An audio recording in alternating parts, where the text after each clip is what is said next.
بالله من الشيطان الرجيم بسم الله الرحمن الرحيم يا أيها الذين آمنوا إذا قمتم إلى الصلاة فاغسلوا وجوهكم وأيديكم إلى المرافق وامسحوا برؤوسكم وأرجلكم إلى الكعبين صدق اللہ العظیم۔ امام بخاری رحمۃ اللہ علیہ نے علم کے بعد احکامات کا باب باندھا ہے، اس لیے احکامات میں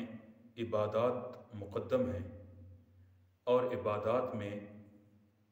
سب سے اہم نماز ہے، اور نماز کے لیے طہارت شرط ہے، اور طہارت میں وضو اور غسل کے بہت سارے مسائل موجود ہیں۔ اس لیے چونکہ طہارت شرط ہے اور شرط کو مشروط پر مقدم کیا گیا ہے، امام صاحب رحمۃ اللہ علیہ نے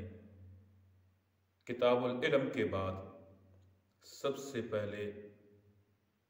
کتاب الطہارت کا ذکر کیا ہے۔